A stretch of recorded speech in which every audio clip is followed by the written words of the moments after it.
Mesdames, Mesdemoiselles, Messieurs, bonjour à tous et re-bienvenue déjà dans l'épisode 6 du petit point de Lucky, mon récap hebdomadaire de la scène e-sport Rainbow Six. Alors pour ce deuxième épisode de la semaine, et oui, deuxième épisode parce que c'est le Super Week, on va parler des résultats du Playday 7 de l'European League qu'on a vu se dérouler ce lundi, pour ensuite parler du classement, on va ensuite parler bien évidemment du Super Week et du coup du planning du Playday 8 de ce samedi et du Playday 9 de ce dimanche. On va ensuite parler du Six Invitational, on va voir ensuite les actions du jour de ce lundi et on va parler après de Behind the Scene. Alors pour ce qui est des résultats de ce Playday 6 de l'European League, on a pu voir Team Empire s'imposer 8-6 face à Trainard. On a vu ensuite un match Virtus Pro contre Kowana qui s'impose 8-6 aussi contre Virtus Pro, le match du jour qui était G2 contre Team BDS, qui a été remporté par Team BDS, et oui, c'est bien BDS qui a gagné le match, on a vu le trailer de l'épisode dernier. Ensuite on a pu voir Navi contre Rogue, Navi, une belle performance 7-1 contre Rogue, et le dernier match on a pu voir Team Secret s'imposer contre Team Vitality 7-4. Pour ce qui est du classement après ce Playday, pas beaucoup de changements, toujours Team BDS en première position avec 19 points, suivi de près par Navi 17 points, on a ensuite Kowana, G2, Rogue, Team Vitality en 6ème position avec 10 points, avec ensuite Virtus Pro, Team Secret, Team Empire et Trainard, dernier avec 4 points. Et oui, comme je le disais en introduction de ce petit point, cette semaine on a le droit à une Super Week, c'est-à-dire 3 Playdays pour la semaine. En effet, la Super Week reviendra pour chaque fin de stage, avant un break de 2 semaines avant le Major, qui sera pour ce stage-ci le Six Invitational, qui n'a pas pu se jouer en février et à Montréal à cause de la crise sanitaire. Ce qui nous amène donc sur le planning du Playday 8 qui va se dérouler ce samedi.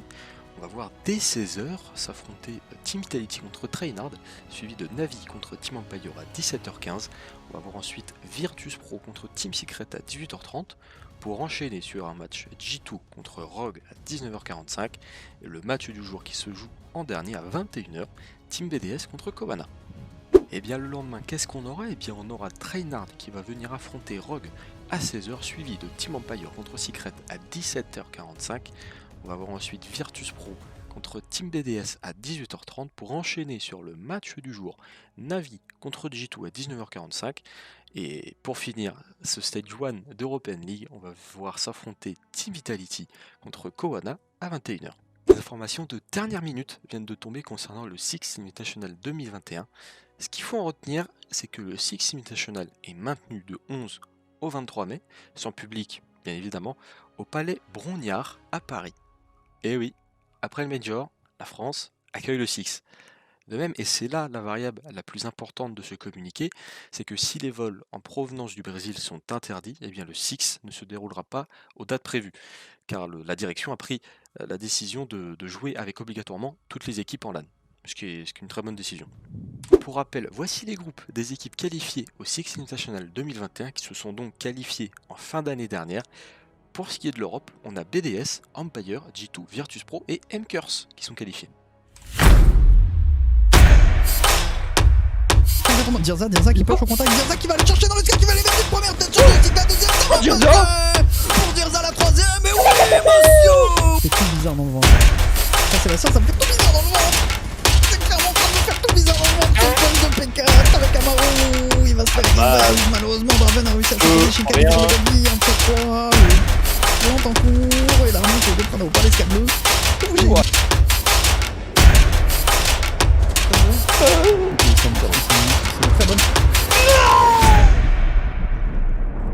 Attention ou non, qui s'avance, qui va pouvoir lancer une plante au niveau de la box. On envoie tout ce qu'on a, mais ça suffit pas, c'est Rafale qui va bien le faire tomber.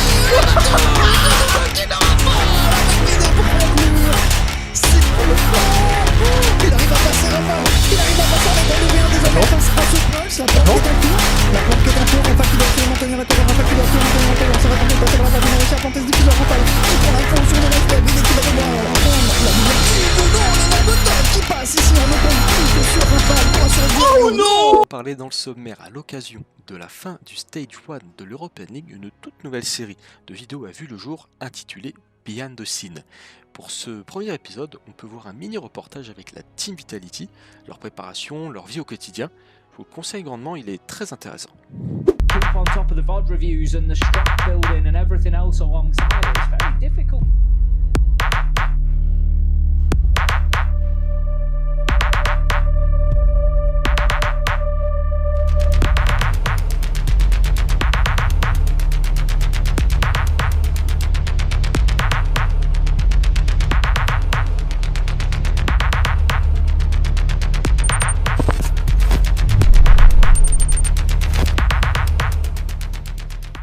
Et voilà, cet épisode 6 est déjà terminé, on se retrouve très bientôt. Portez-vous bien, regardez bien le Super Week, c'est important. À la semaine prochaine, bye bye.